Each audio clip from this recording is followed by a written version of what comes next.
So today is all about the passive system, which is sort of a generalized term for perfect passives. Perfect passives actually encompass three different tenses. There's the perfect passive, the pluperfect passive, and the future perfect passive. We're going to spend the most amount of time talking about perfect passive, because once you've got that down pat, you'll get pluperfect and future perfect with relative ease. First, we're going to start with an overview of the English translations of the perfect system. So some of this is from your Edpuzzle notes, and some of this is new stuff. The perfect active translation, I verbed. I jumped, I walked, I ran, I read, I wrote. And then the perfect passive form, I was verbed.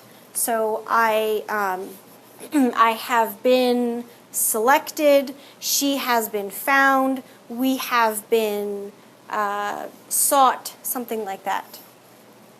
The pluperfect is the one that's marked by the word had. A lot of Latin 1 students come up and seem to associate had with the past tense pretty much exclusively. But I'm going to warn you now that this had translation only works with pluperfect. It's a very specialized helper verb. So the pluperfect active, I had blanked. I had studied, I had run, I had written. And then the pluperfect passive also keeps that had. I had been found, we had been warned, it had been given, something like that. And then future perfect is the weird one, right? Future perfect is so rarely used, and it has this sort of awkward construct that is necessary every now and again. I will have blanked. I will have purchased all the Christmas presents by Christmas. I haven't finished them now. The future perfect passive still has the will and the have, only it becomes passive. So I will have been blanked. She will have been loved. It will have been given. It sounds awkward, but that's really just because it's future perfect.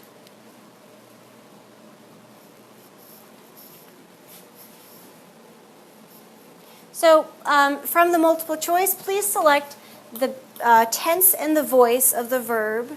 They will have led.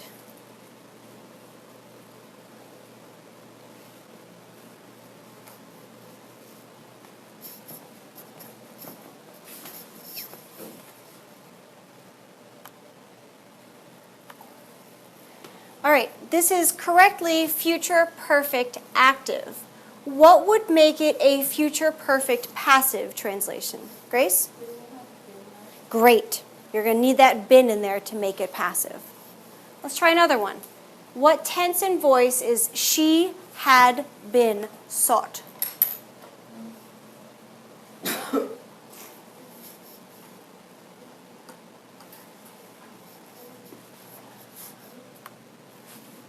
The correct answer was pluperfect passive.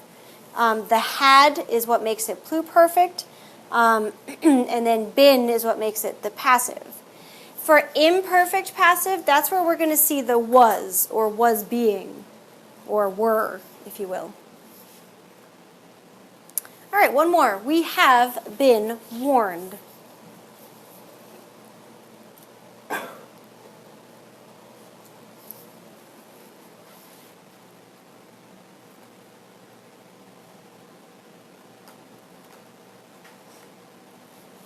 The correct answer was perfect passive, as evident in the have. Pluperfect would make it had. Does that make sense? Okay, in a sense, the fact that the pluperfect has the word had in it, that's a nice universal rule. Latin students love rules, right? We like it dependable. If it's this, then I do that. So if it's pluperfect, you use had. If you see had, it's pluperfect. But if it's had, it's not anything else. It's just pluperfect the whole time. So to summarize what we need to translate in the passive voice, the perfect tense has or have been, pluperfect passive had been, future perfect passive will have been.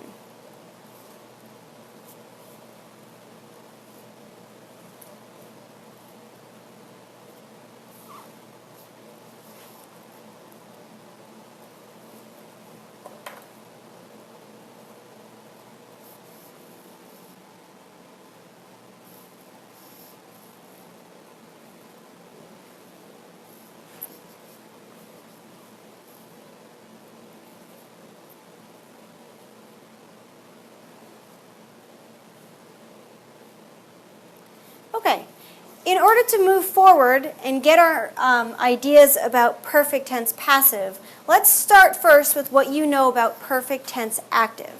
Use your Edpuzzle notes and tell us what you know about perfect tense active in Latin. Think about what principal parts you use, think about what endings, and provide whatever you can in the way of an answer. All right, so let's take a look at perfect active. All right, so we take the third principal part, and then we have endings of e, isti, it. I think this is more of a definition of passive here. It is being done by someone versus perfect tense. That's okay. You use the stem, and then you add endings. So here are our endings, e, isti, it, imus, istus, erunt. Third principal part, e, isti, it, imus, istus, erunt. Good. Good, good, good. Good. Now, it's important to note, when you have your third principal part, you have these endings of e, isti, it, imus, istus. However, you will not have an I before the erunt. So you have to make sure you take that original I off before you put that third plural ending on. So, now that you know how to do it, conjugate this verb in perfect active. Audio, audire, audivi, auditus. Aprons, yes or no? Not necessary.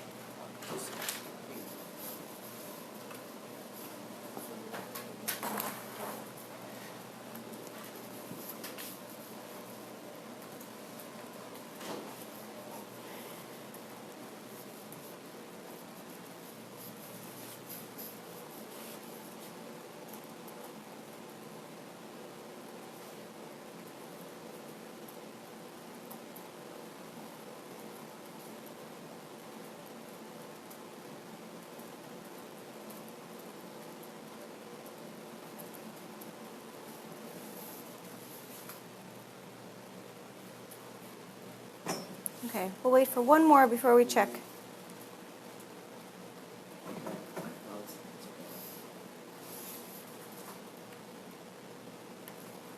Audivi, audivisti, audiwit, audivimus, audivistis, audiverunt. Very good.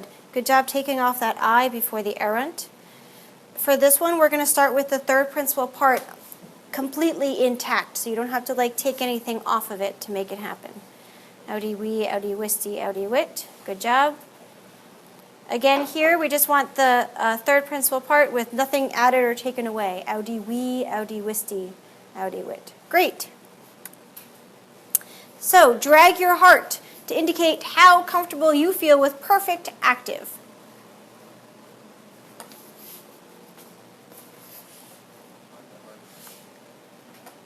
Okay, so most people are either in green or approaching green.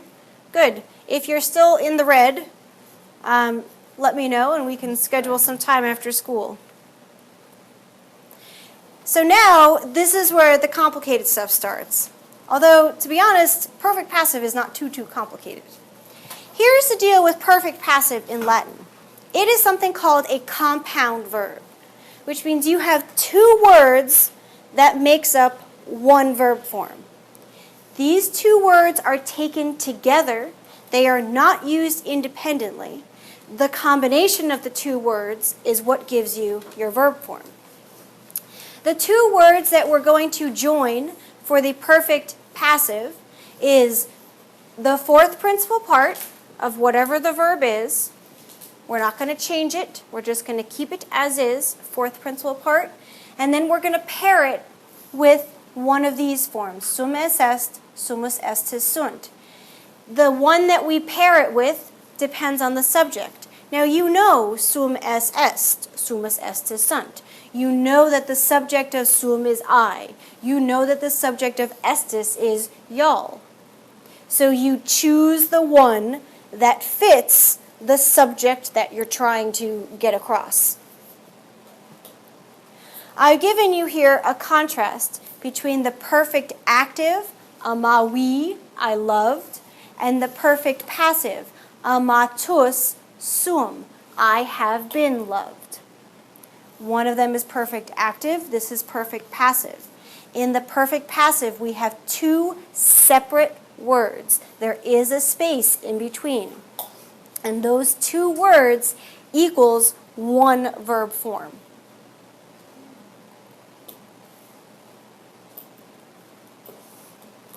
You will always have the sequence of the fourth principal part and then this form of sum. Latin is never tricky that it will separate both ends of this compound verb, or both elements of the compound verb, to various parts of the sentence. You're not going to have sum somewhere back at the beginning and then amatus hanging out at the end, and you have to know how to put them together. They will always be used in tandem with each other. One thing I want to note for you all, my little nota bene at the end of this slide, even though there is a form of this present tense of essay, you will not be translating this as the present tense of essay. When it's used with the fourth principal part, it takes on a completely new life. Does that make sense? So when sum is combined with the Right. principal part, its meaning completely changes. Exactly. It sheds its original skin to become something different. So for amatus sum, you're not going to translate I am, I have been loved, or I am, have been loved. This stops being I am as soon as it becomes part of this compound. It does tell you who the subject is because of the sum, but it doesn't maintain that present tense anymore. Does that make sense? Okay. We are actively using this fourth principal part to make our compound verb form. So let's talk for a moment about this fourth principal part. Dictionaries will always be displaying this fourth principal part. Usually it's with an us ending. Even on that list of must-know verbs that you have on Quizlet, all of those principal parts end in us, right? Datus, monitus, petitus, scriptus, etc. This is an indication to you that this fourth principal part is actually going to have first and second endings. In essence, and this is something that we'll be focusing on a little bit more next week, the fourth principal part is something called a participle. A participle is a verbal adjective. And you know enough about adjectives by now to know that if you have an us adjective, it's part of the family of first and second declension adjectives. So, because it has this us ending, it can have any ending within the second or first declension. Because of that, we can rightly assume that there is a masculine potential for this fourth principal part, there's a feminine potential, and then there's a neuter potential for the first principal part. It can end in us, or a, or Kira, are you writing all this down? Oh yeah, I was just typing it on the Okay, I prefer if you took notes by hand. You can go from here on in and just get the other stuff from the takeaway later. Okay. Now that we have this knowledge intact about the fourth principal part, ergo, when you have a plural form of a perfect passive verb, the ending of the fourth principal part will also become plural to reflect the fact that you have a plural subject. Amatus sum is a singular form. Amati sumus is the plural form. Once you have sumus, you have to make sure that this also has a plural ending. They both have to be plural or they both have to be singular. Ergo, part 2, when you have a masculine or feminine or neuter subject of the verb, the ending of the fourth principal part will change to reflect that. So Anthony can say amatus sum because that's a masculine ending on amatus. I can't say that, but I can say amata sum.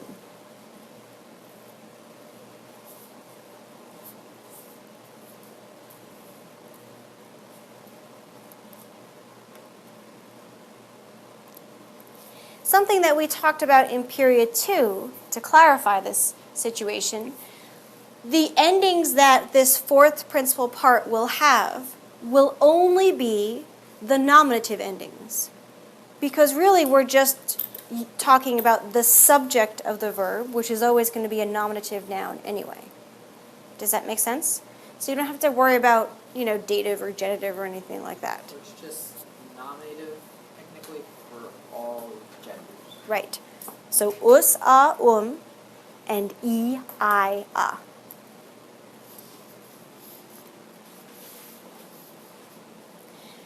Based on all this knowledge of the fourth principal part, I'd like for you to create now the perfect passive verb, he has been loved.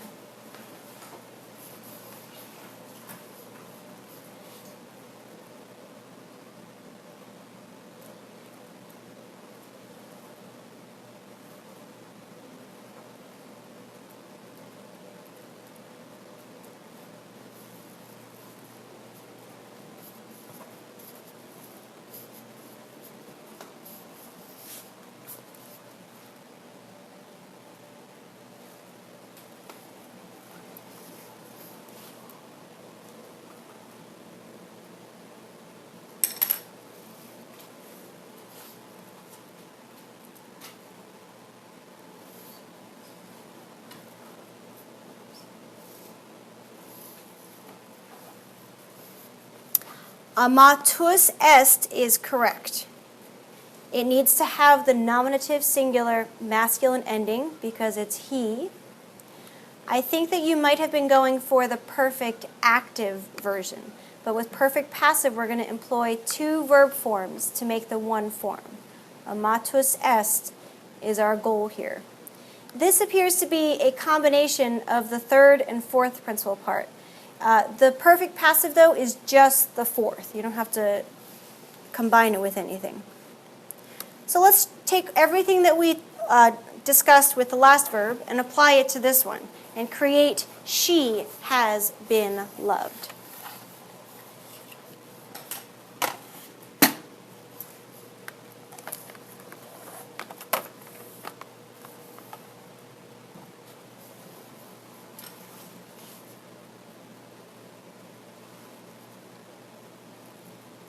Amata est is correct. Good job. And it seems to be pretty consistent. Wonderful. Good, good, good. So even the original errors, I think part of it too might have just been kind of seeing it as an example, but now you all have got it. So now we're going to take it one step further. Create this version. They have been loved. And make sure it's a masculine they.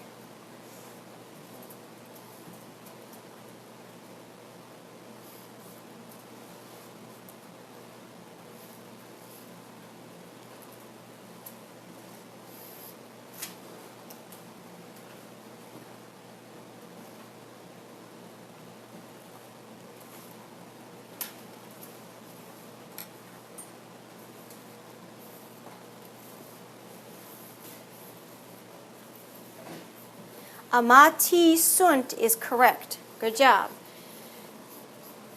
Wait, disappeared. Okay. A handful of people wrote amatus sunt. The thing with this, sunt is plural, so this has to be plural too. If you have a singular and a plural, that doesn't really make sense. All right, you have to have like, two matching ones, if you will. So this is plural, and then this is plural with an extra T. So this is singular, this is plural. You need to make sure that they're both plural. This dictates the ending on that, not the other way around. Does that make sense? All right, so now you're going to put everything together, and you're going to take this verb, moneo, monere, monui, monetus, and conjugate it in perfect passive. Use masculine endings on your fourth principal part.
Okay, monetus sum, monetus est, monetus est, moneti sumus, moneti estis, moneti sunt. That's correct. Monetus sum is a good place to start, but I had requested the entire conjugation here. So this one, the singulars are intact, but for some reason in the plurals, the third principal part started to appear here. So you want to make sure it's consistent to have the fourth principal part, and then you're just going to take out the US and replace that with an I. Good. Okay, we're going to take a quick brain break before you move on to pluperfect. So stand up. I would like for you to do cross crawls today. So you're going to take your elbows and put them up by your ears, lock your hands behind your head. Take your right elbow, make contact with your left knee. And then take your left elbow, make contact with your right knee. And do it 4 more times on each side. Opposite sides. There you go. It helps if you lean down a little bit. You can put your head down. There you go. Feel the blood flowing? All right. Good. All right. So we're going to look at pluperfect now, but in the same way that we did it before, we're going to start looking at pluperfect active to see what you remember from Edpuzzle. Some of the pluperfect idea is the same in passive. So start with pluperfect active, use your Edpuzzle notes, and tell us, what does pluperfect active look like?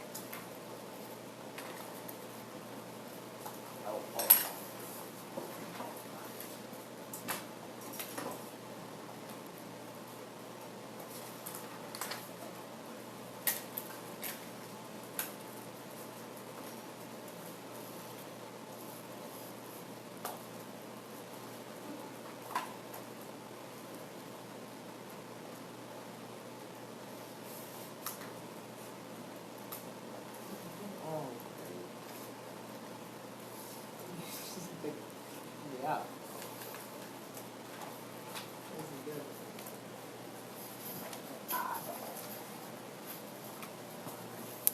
Yeah, apparently we've been having some localized connection problems with Pear Deck in this room. They've been working so hard to fix it, and I don't know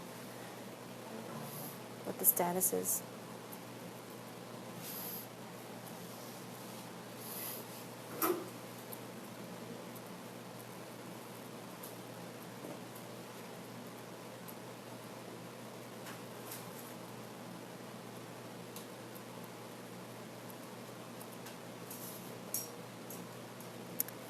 Okay, the third principal part with eram, eras, erat, eramis, eratis, erant. Good. This formula is for perfect passive, not pluperfect passive. We do start with the third principal part, but there's more to it.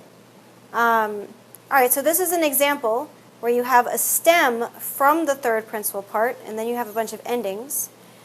I'm glad that this person noted third principal part without the I. The I cannot be preceding any of these endings. And then these are the endings. Good. Possibly slight typo. It should be eram, eras, erat. Okay, good. So the pluperfect in Latin, in passive, is going to be another compound verb form. We're going to tweak it, though, because now we're in pluperfect tense. And to make something pluperfect, we have to make it even more in the past than perfect tense was. In the active version, we replaced iestiet, imus, istus, erunt with the imperfect tense of sum. We're going to do the same process here, only we are starting with a fourth principal part and we're creating a compound verb. The auxiliary verb, if you will, the second part of the compound, that's what's going to make it even more in the past. We're going to use this past tense form of sum. Only it's going to be a compound, so you have two words that represent the one verb form.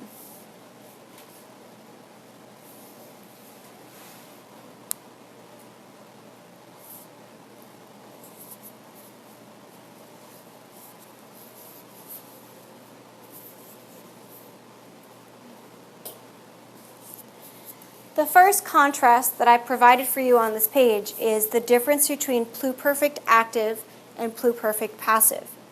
Pluperfect active, ama werat, he had loved. The passive equivalent, amatus erat, he had been loved.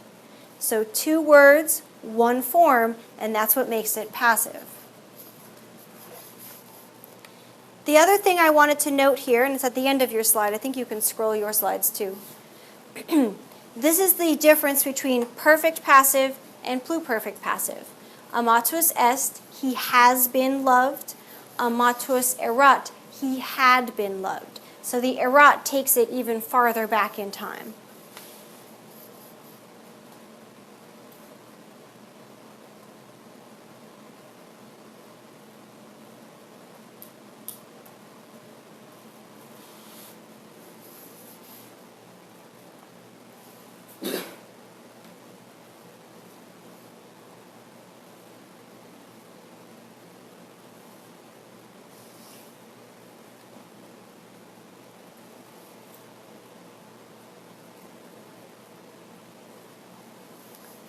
Okay, so now I'd like for you to take the verb to seek and give the pluperfect passive version of he had been sought.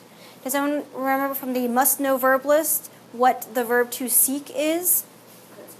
Peto. Good. What are the other principal parts? Lizzie?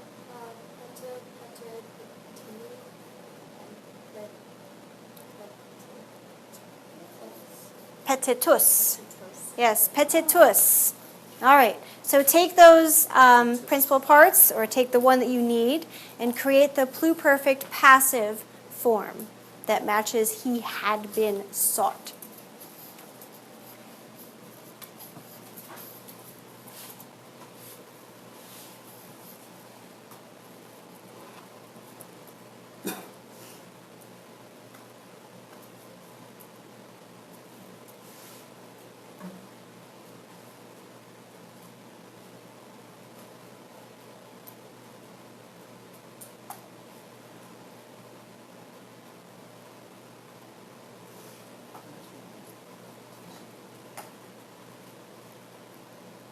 Great. So the fourth principal part is petitus. Your form will be petitus erat. Somebody here conjugated it all the way through in the pluperfect, which is, moderately appreciated, although you do want itus. This form appears to be third person plural active, although it's perfect active. So if this is your answer, and I'm not naming names, this is all anonymous, but if this is your answer, I'd like for you to make some time with me after school in the next couple of days. So here it should be petitus erat. Good, good, good. Petitus eram. Why is this not correct, this eram form? Lizzie? The ending would be if the pronoun is I. Right, right. If I am the subject, then it's petitus eram. Good, but everything else checks out. All right. So try this one. She had been sought.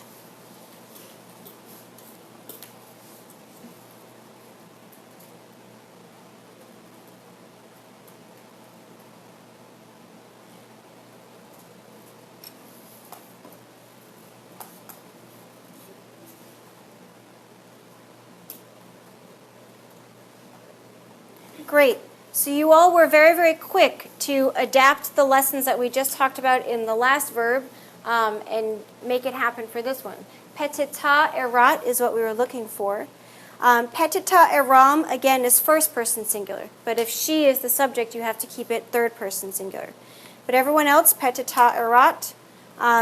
This is close, but this is the perfect passive version versus the pluperfect passive. All right. Select from the multiple choices that you have in front of you, what is the Latin version of we had been loved, assuming that we are feminine?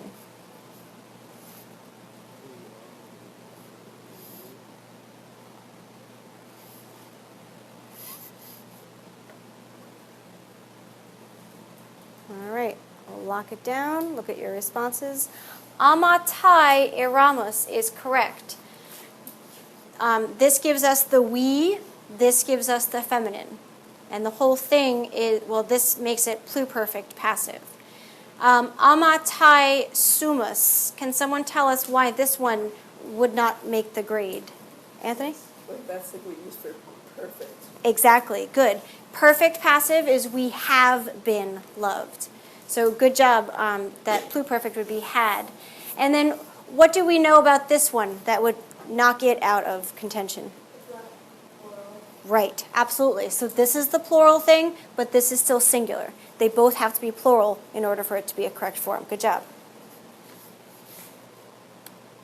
All right, our third tense.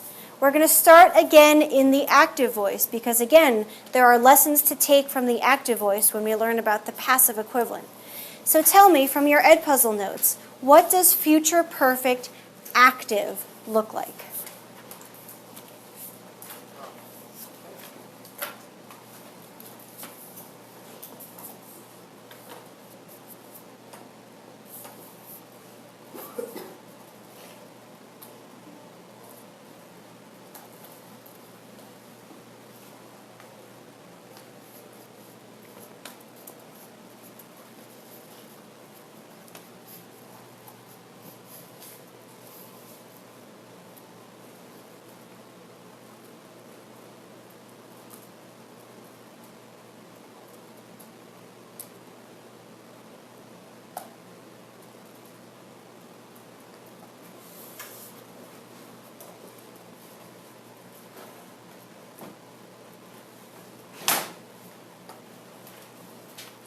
You okay?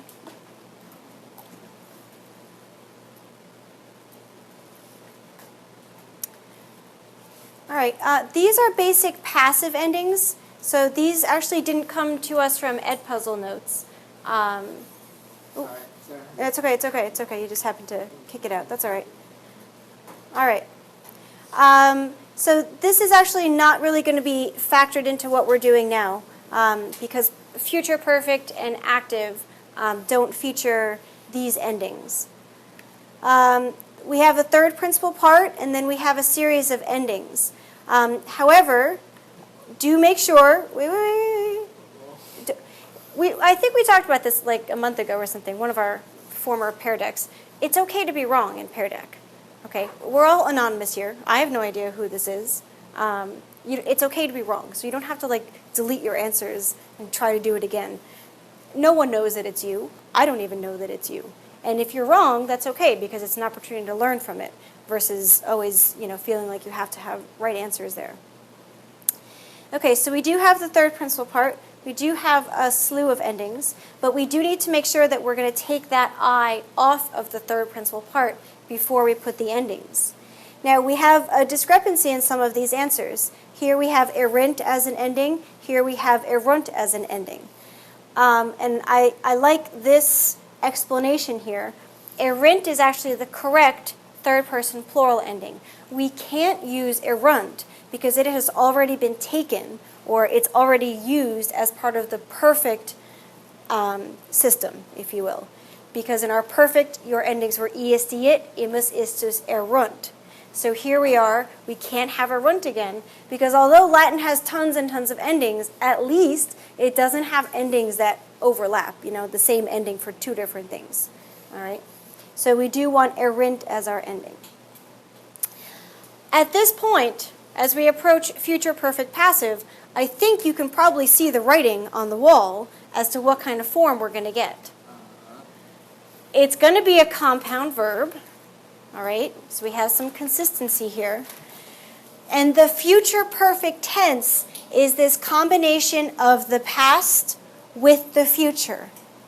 So we have to take our compound verb form and give it some kind of future idea.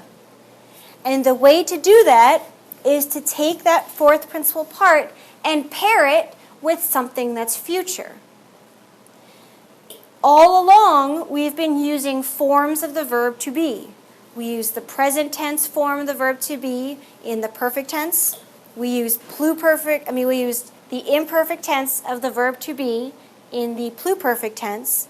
And now here we are in the future perfect tense, so we're going to use the future tense of sum.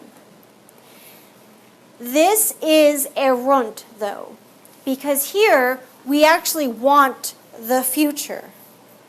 So we're going to keep sum in its organically future form. We're not going to change anything. We don't have to, because this stands alone with a fourth principal part.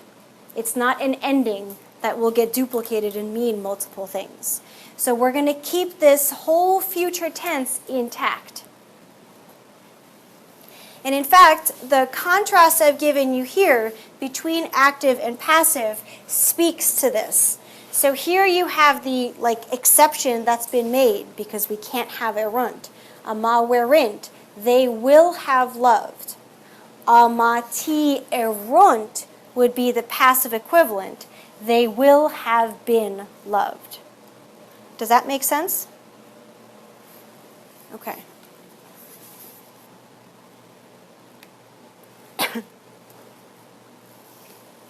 All right, so I would like for you to write in the best translation of amati eritis. You can either draw it, or if you really don't like to, you can type it. Draw it, guys. Cool. Cute.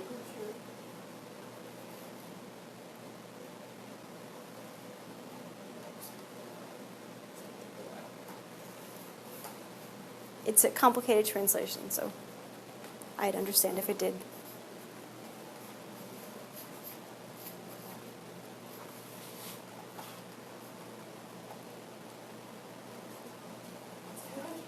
I know.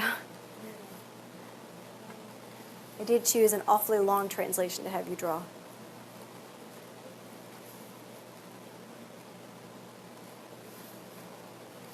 Whoops.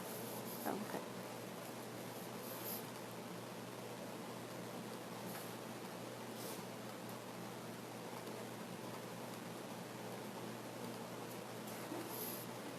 All right, let's take a look at your drawings. It's okay, you can keep drawing. I didn't stop you. I didn't lock it. All right, so it is you. It is plural and masculine, so we can just say y'all if you want to. Y'all will have been loved. Some crazy angles, but at least you got the translation. So kudos to you. You all will have loved. Y'all will have been loved. Good. Oh, you put loved in red. Thank you. Oh, and a heart. You guys were great. Y'all will have been loved. All right. Those part, guys. I'm going to interrupt the end of your masterpieces so we can go on. All right. So type this one in. He will have been warned. The verb is moneo, monere, monui, monetus.